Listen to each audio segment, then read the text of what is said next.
हाँ जी स्टूडेंट्स, तो अकाउंटेंसी की स्टडी करने में डबल एंट्री सिस्टम का पहला स्टेप है जर्नल।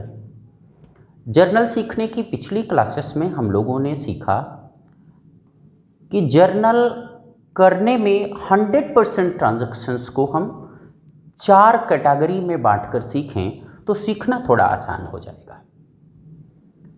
जैसे मैंने पिछली क्लास में कहा था कि पहली तरह की ट्रांजैक्शंस आप इस तरह से रख लीजिए, सिंपल ट्रांजैक्शंस।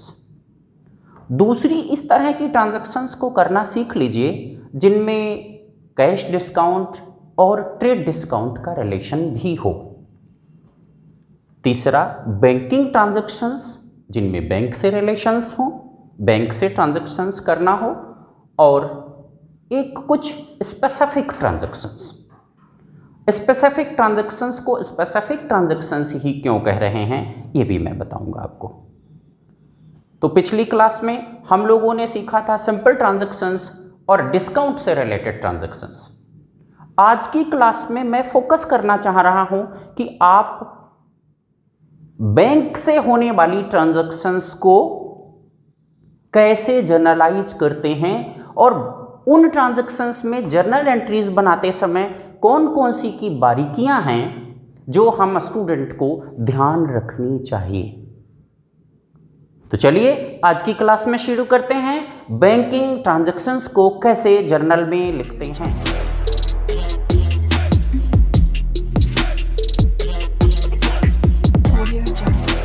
तो ठीक है बच्चों, स्टार्ट करते हैं बैंकिंग ट्रांजैक्शंस को। जैसा कि हम सब लोग जानते हैं कि बीइंग अ बिजनेसमैन, आज के दौर में कोई भी बिजनेसमैन ऐसा शायद ही हो जिसको बैंक से रिलेशन रखे बिना उसका काम चल जाए। तो सभी को बैंक में अपना अकाउंट ओपन करा के रखना होता है। बैंक की मदद से बहुत सारी ट्रांजैक्शंस करनी होती हैं। कभी अपना पैसा बैंक में डिपॉजिट करना है, कभी बैंक से विड्रॉन करना है, कभी बैंक से जरूरत पड़ने पर लोन ले लेना है, कभी बैंक को इंस्ट्रक्शन कर देना है कि मेरे कहने से अमाउंट पे कर दीजिएगा। इस रिलेशन में हमारे और बैंक के बीच एक मीडिएटर पेपर काम करता है, चेक्स। हमारे चेक दे देने से बैंक किसी को भी पेमेंट दे देता है। बैंक को हम परमानेंटली इंस्ट्रक्शन करके भी रख सकते हैं कि सर ये पेमेंट आप करते रहिएगा on the behalf of me. Okay, इससे पहले हम कुछ बेसिक बातें ये तो जान ही चुके हैं कि अपने आप को बिजनेसमैन मानना है अकाउंटिंग सीखते समय, जर्नल एंट्रीज करते समय, और खुद को रिकॉर्ड नहीं करना है। ये 2 मंत्र याद रखने हैं। जर्नल के लिए कुछ बेसिक रूल्स हैं जिन्हें याद रखना ही रखना है, और जर्नल एंट्रीज करते समय ये सारे यूज होते हैं, हमारी हेल्प करते हैं। जितनी भी बिजनेस में ट्रांजैक्शंस होती हैं, उन ट्रांजैक्शंस में जितने फैक्ट्स इन्वॉल्व होते हैं वो सारे फैक्ट्स यहां 3 तरह के अकाउंट्स में बांट दिए गए हैं। जितने भी पर्सन इन्वॉल्व होंगे, नेचुरल पर्सन, आर्टिफिशियल पर्सन, वो सभी पर्सनल अकाउंट में,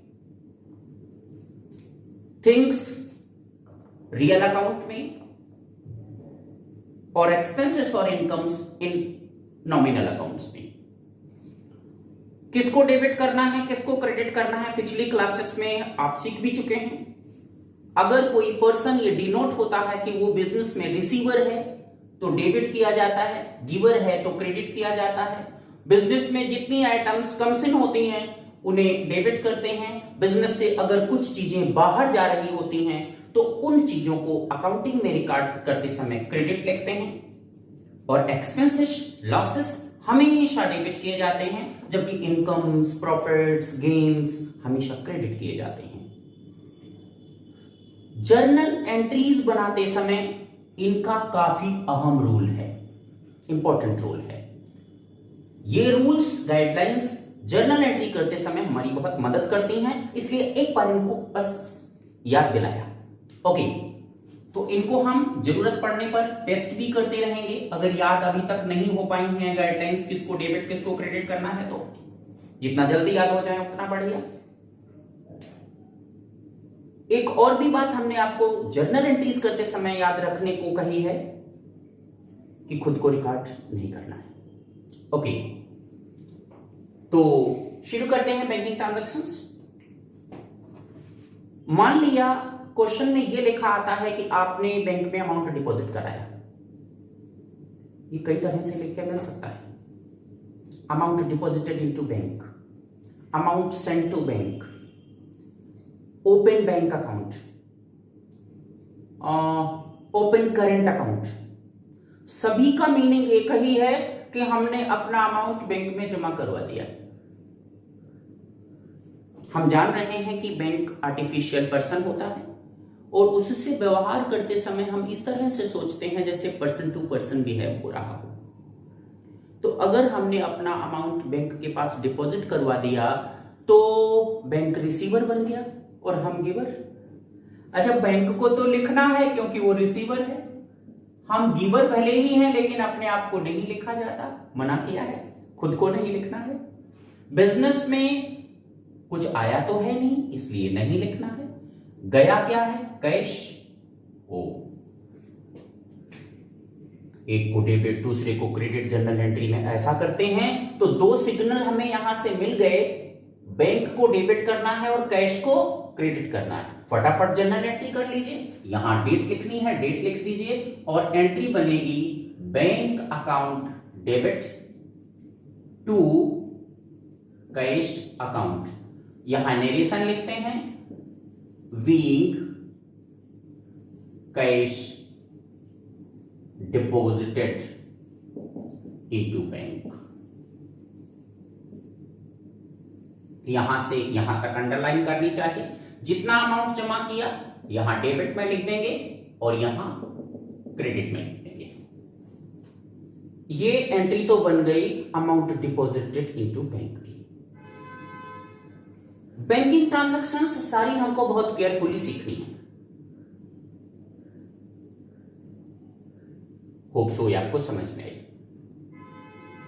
अगर अमाउंट हमने बैंक से डिपॉजिट करने की बजाय इस बार विड्रॉन की है तो second transaction, when amount withdrawn from bank, तो मुझे लगता है इसकी अपोजिट होनी चाहिए। और अगर इन गाइडलाइंस की हेल्प लेनी है तो एक बार ले लीजिए। देखिए, इस बार रिसीवर हम खुद ही हैं, अपने आप को नहीं लिखेंगे। गिवर बैंक है, बैंक को लिखेंगे।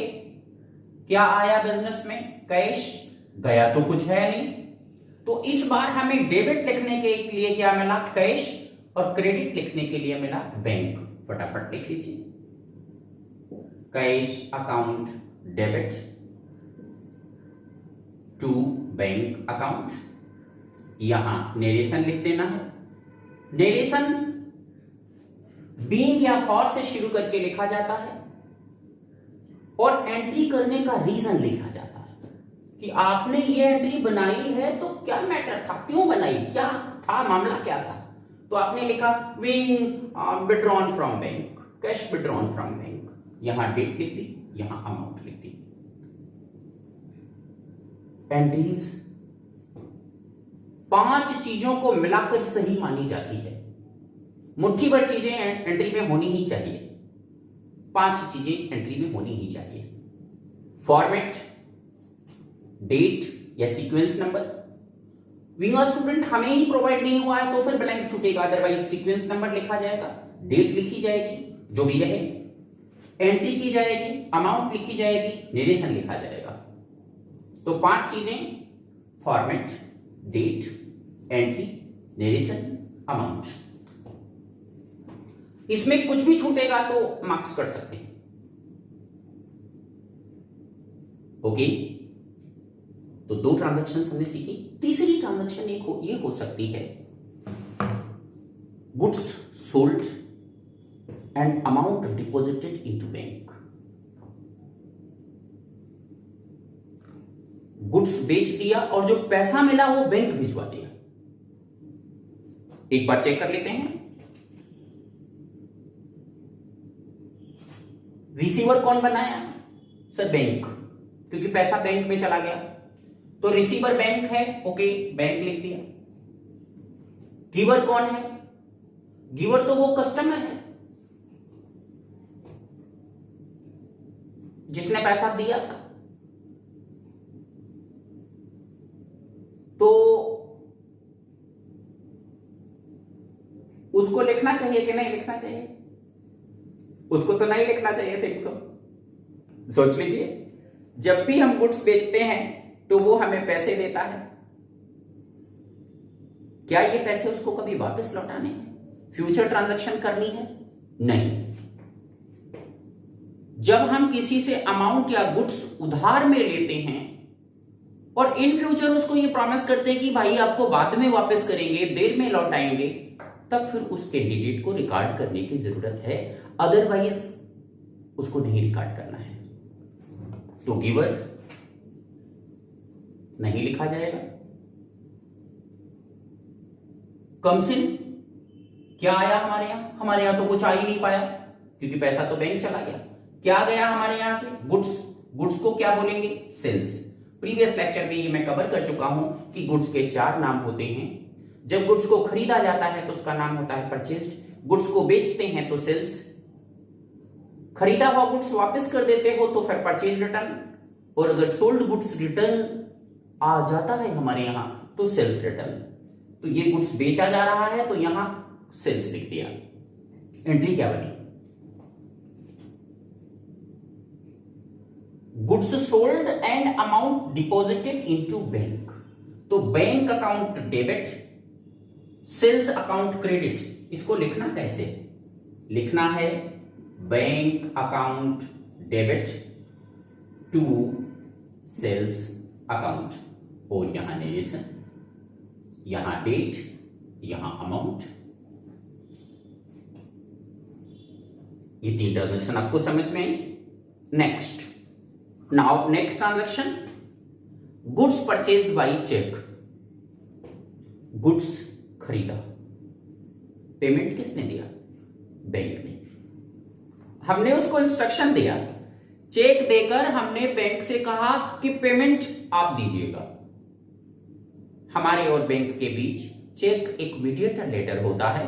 जो चेक हम किसी को दे देते हैं, पेमेंट बैंक दे देता है। चेक को देखकर पेमेंट बैंक दे देता है। इधर एक बात और हमको ध्यान में रखनी है कि जब कभी भी हम बैंक में अमाउंट डिपॉजिट करते हैं तो बैंक को डेबिट रिकॉर्ड करते हैं, और उससे वापस निकालेंगे तो बैंक को क्रेडिट रिकॉर्ड करना चाहिए। बैंक जब रिसीवर होता है तब उसे डेबिट करते हैं, और जब वो गिवर होगा तब उसे क्रेडिट करेंगे। On the behalf of this, on the basis of this, when goods purchased and payment made by check, what entry will be passed? Goods purchased, receiver कौन है? हम ही। गिवर कौन है? सर बैंक ने अमाउंट दी है तो giver bank को लिखना चाहिए। श्योर एंड सर्टेन बैंक को लिखना चाहिए। अमाउंट तो बैंक ने दी है। ओके, क्या आया?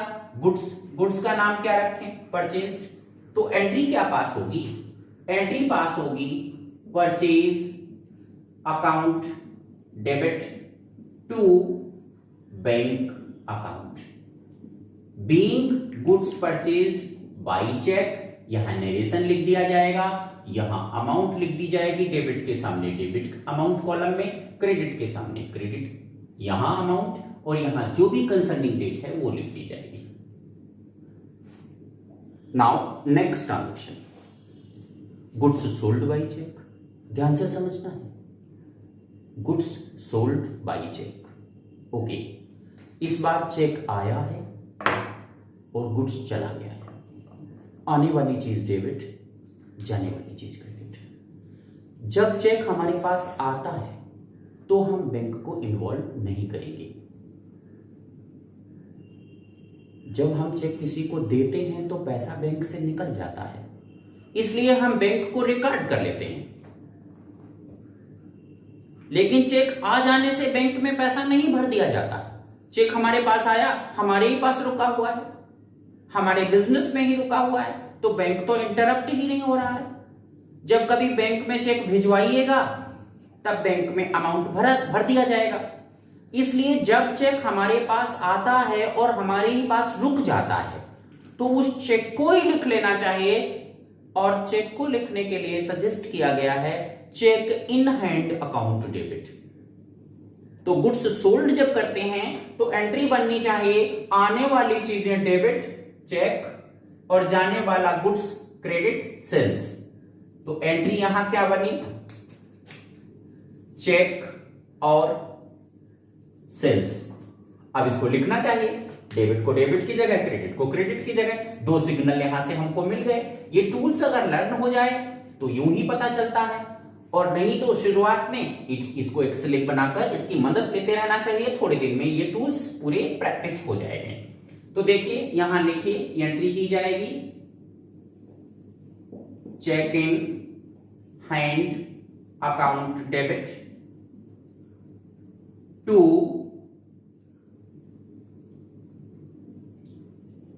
Sales account being goods sold by cheque. यहां अमाउंट लिख दिया, यहां डेट लिख दिया, ये एंट्री भी बन गई।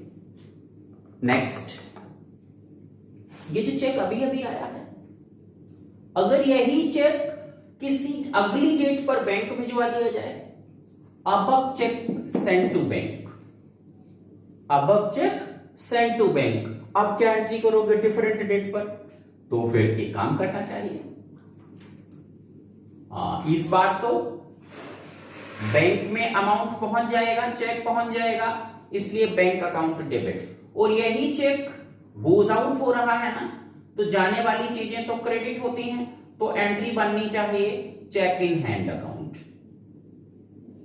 Bank account debit to cheque in hand account.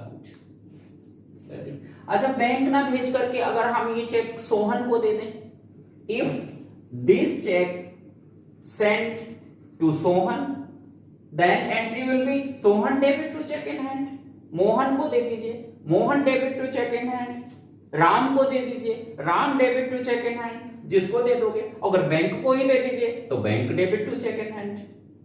Okay, clear. Goods sold by cheque and this cheque send to bank on same day. उसी दिन बैंक भिजवा दिया।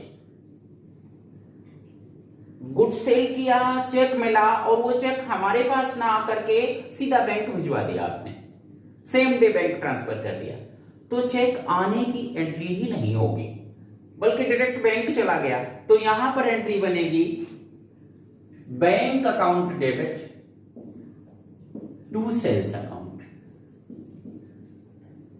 Bank account debit to sales account. यहां narration amount date, ये entry बन गई। ठीक, next, अगर कोई expense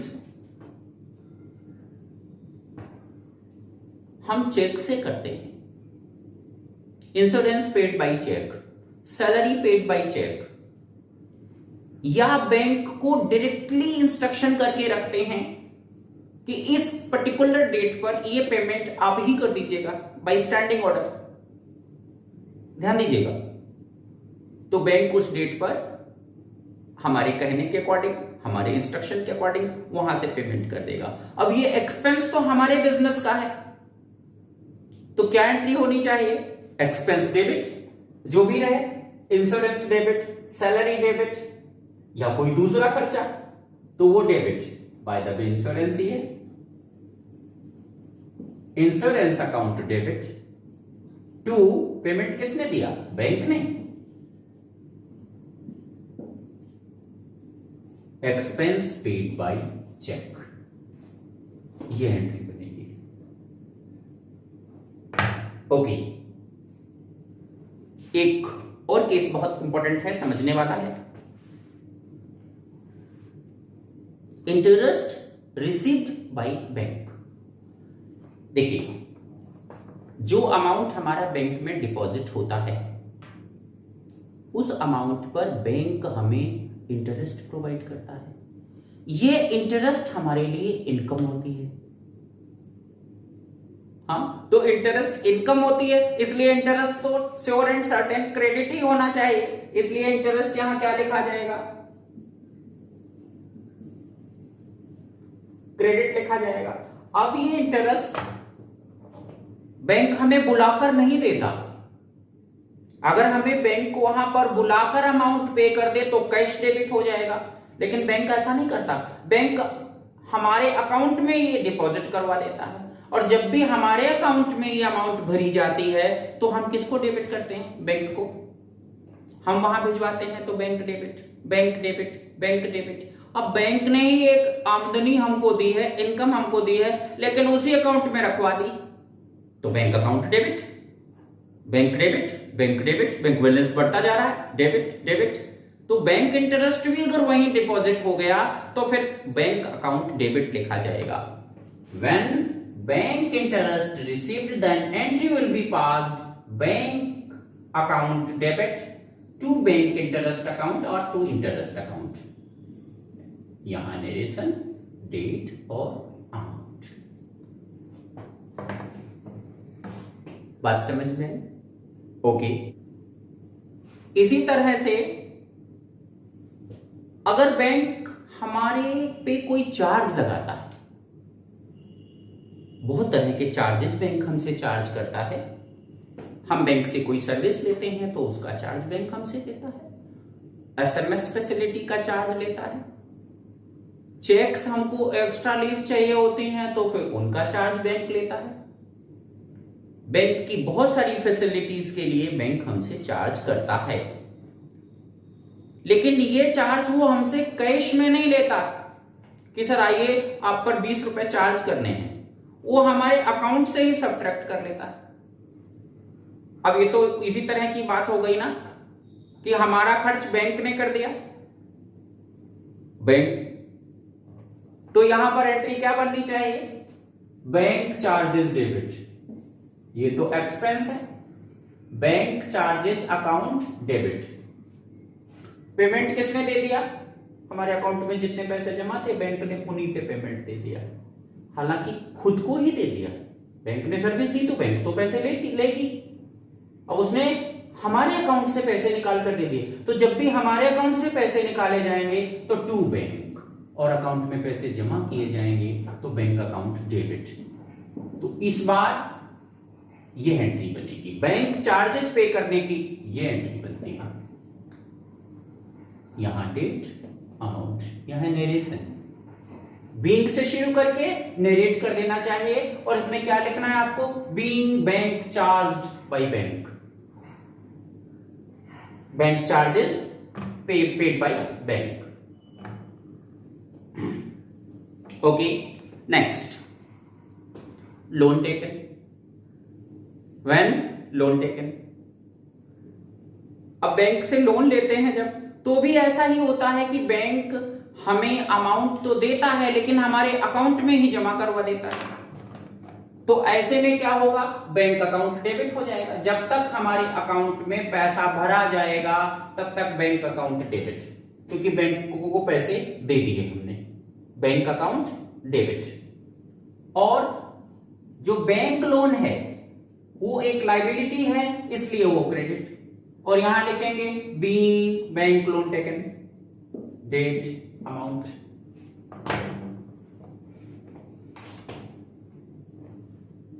next, if any customer any debtor directly deposited into bank, हमारे अकाउंट में सीधे किसी ने जमा करवा दी, फोन कर दिया कि सर आपके अकाउंट नंबर में मैं जमा करवा दे रहा हूं, तो बैंक में तो अमाउंट पहुंच गई ना।